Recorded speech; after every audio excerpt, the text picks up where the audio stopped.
Finicampo recebe Paulo Arruda, o Paulo que é médico veterinário e professor de uma universidade nos Estados Unidos, é brasileiro, mas vive há muitos anos lá nos Estados Unidos e vai trazer um pouco dessa vivência com algumas doenças que estão chegando lá nos Estados Unidos e não estão ainda aqui no Brasil, né, Paulo? Primeiramente, muito obrigada pela sua presença aqui no Urufinicampo. Juliana, queria agradecer pelo convite e ajudar vocês aí a fazer um update nas doenças que a gente tem nos Estados Unidos e não tem aqui ainda. Pois é, então vou começar com essa pergunta. Quais são essas doenças que hoje já são comuns por lá? Então, Juliana, a gente tem duas principais doenças que afetam quase o rebanho todo nos Estados Unidos e a gente não tem aqui ainda. Uma vai ser a PIRS, que já está nos Estados Unidos há mais ou menos 20 anos, e a outra vai ser o PED, que acabou de entrar nos Estados Unidos, que provavelmente veio dos países asiáticos, principalmente na China. E elas têm um impacto muito grande economicamente nos Estados Unidos. A PIRS, a gente tem algumas vacinas, mas como o vírus se muta muito rápido, então a vacina tem que ser específica para aquele vírus que a fazenda tem. E essa é a doença mais importante dos Estados Unidos no momento, economicamente, e também causando problemas clínicos nos animais. E que tipo de problemas? Elas são doenças respiratórias, doenças entéricas? Que tipos de doenças? Certo. Então, a PIRS, no caso, vai causar bastante problema reprodutivo, causando aborto dos animais.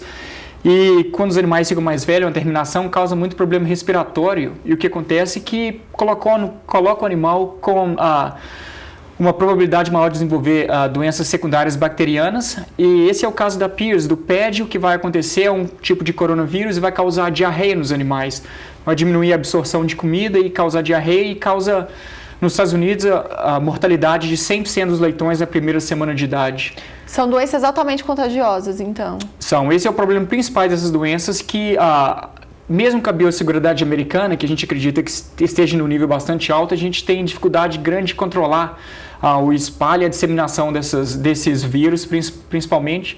E esse é o medo todo de uma doença dessa entrar no território brasileiro. Muito dinheiro está investido nos Estados Unidos na prevenção, na biosseguridade, para evitar de ser contaminado com essas doenças, principalmente porque a capacidade de espalho, os danos econômicos e os sinais clínicos da doença. Bom, você comentou aí muito de doenças na suinocultura americana, né? Mas a gente tem escutado muito a questão da influenza, que é uma doença na avicultura. Como que está o panorama dessa doença por lá? Então, a parte interessante da influenza é que o vírus da influenza, na verdade, pode infectar os seres humanos, o suíno e as aves. As aves sendo o principal, o cargo-chefe da influenza. E a gente, no ano de 2013, 2014, a gente teve o maior surto de doença infecciosa nos Estados Unidos, que foi o surto da influenza de alta patogenicidade. Um prejuízo econômico gigantesco, igual eu falei, o maior surto de doença infecciosa nos Estados Unidos é na parte animal. E o que aconteceu foi que a doença começou a se espalhar muito rápido, a gente não conseguia, a gente até hoje não conseguiu entender como é que o vírus estava se espalhando, e causa mortalidade de quase 100% das aves.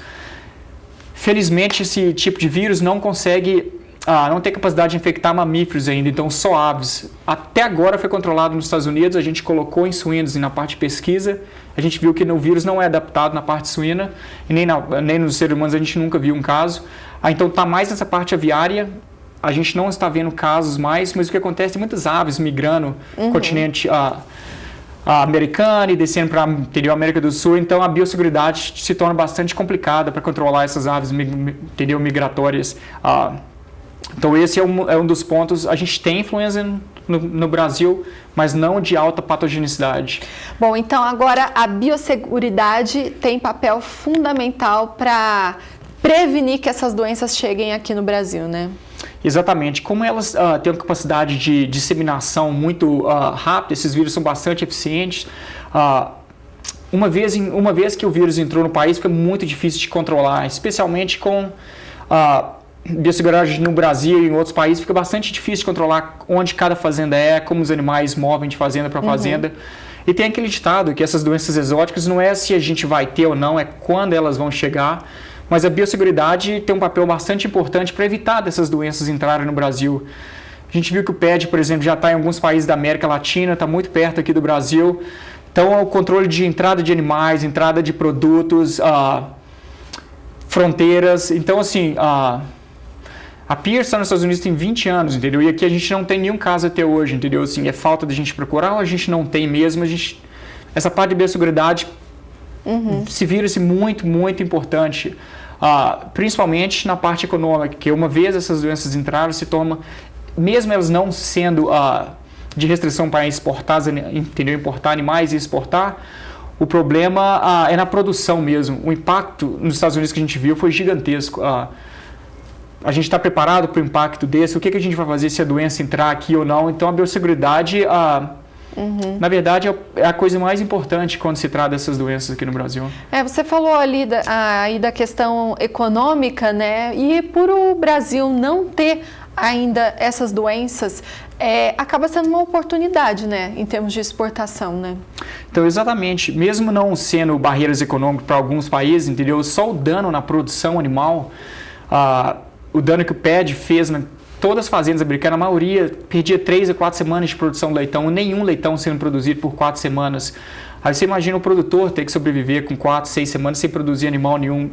Então, assim, tem esse dano, além do dano de exportação. Então, a gente tem que aproveitar que a gente não tem essas doenças, por qual motivo que for, a biosseguridade que a gente tem, ou o governo protegendo, ou mesmo o clima, que favorece muito o Brasil comparado com um lugar que tem, entendeu, um inverno muito gelado, que esses vírus sobrevivem muito melhor num clima gelado do que aqui no Brasil, que é um clima tropical. Então acaba que é ruim para disseminação de mosquito, doença em mosquito, mas para essas doenças virais ajuda muita gente aqui. Ok, Paulo, muito obrigada pela sua presença aqui no Ouro Fino em Campo, trazendo um pouco do panorama aí dessas doenças emergentes nos Estados Unidos e as chances delas chegarem aqui no país, que pelo que você falou ainda são pequenas, mas o país tem que se preparar, né, para caso isso ocorra, né? Muito obrigado, Juliana. Bom, até a próxima. Bom, você pode sugerir temas aqui para o quadro em discussão, é só mandar um e-mail para ourofinincampo@ourofino.com ou então mandar sua sugestão no WhatsApp 16 98181 8687.